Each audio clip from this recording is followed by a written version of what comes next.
කකුල් දෙකේ තක්කිලියේ අහිංසක පූස් පැටව් තුන්දෙනෙකුට හා ඒ පැටව්ගේ අම්මට කරපු මහා අහස පොළව නුවරන අපරාධයේ විස්තර කතාව බලන්න කැමති අය මේ වීඩියෝ එක අවසන් වෙනතුරු නරඹන්න. ඒ වගේම මේ සක්කිලියට ඔයාට හිතෙන දේ යටින් කමෙන්ට් කරන්න. මේ වගේ වැඩක් නොකරන්න.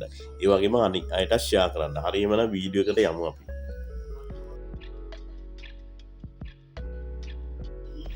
ආයිබෝවන් දම්මියා එතෙල් අපේ YouTube නාලිකාව සමග සම්බන්ධ වෙන සියලු දෙනාටම ඔයා මේ දකින්නේ අද දිනේ මං රත්මුර ඇහැලියගොඩ ප්‍රදේශයේදී දුටුව මට අහම්බෙන් දැක්ක සිද්ධියක් තමයි මේ අහිංසක පූස් පැටව් තුන්දෙනෙක් ඔවුගේ අම්මා සමග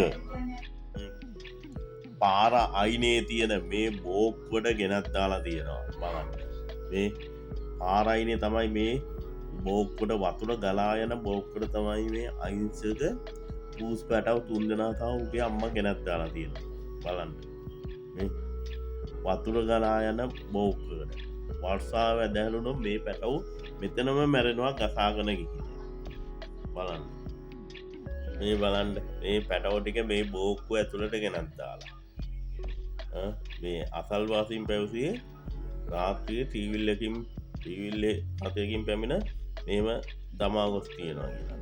බලන්න මේ වගේ සතුන් හදන්න පුළුවන් නම් ඇයි මේ වගේ මෙහිම පැටව් උපදුනාම මේ වගේ ගෙනත් දාන්නේ?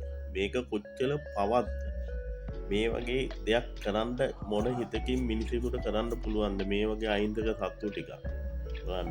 ඔයාලාට හිතන දේ යටින් කමෙන්ට් කරන්න. මේ බලන්න අපේ මෝන්ට කෑම ලබා දුන්නා. බලන්න මේ වගේ අහිංසක සතුන් අවශ්‍යයි මැසේජ් එකක් දාන්න අවට ඉන්න අය හරි මේ පූස් පැටව් ඕනි අය. බලන්න මේ බෝක්කුවට ගෙනත් දාලා තියෙනවා. බලන්න කොයි වෙලාවෙ මේ අය මෙයාලා වතුර පානට ගසායයිද වැස්සෝ දවස් ගානකින් මෙයාලට කෑම හම්බෙලා නැහැ. බලන්න කන හැටි.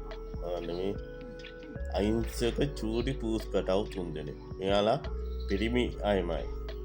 කැමති අය අරයි යන්න. මේ බෝක්කු කටකට ගෙනත් දාලා තියෙනවා. මොනගේ හිතකින් මේ වගේ දෙයක් කරන්න පුළුවන්ද? මේ වගේ කරන අයට මං කටින් කියන්න ඕනේ වෙන දේ සබාදහම බලාගනි. බලන්න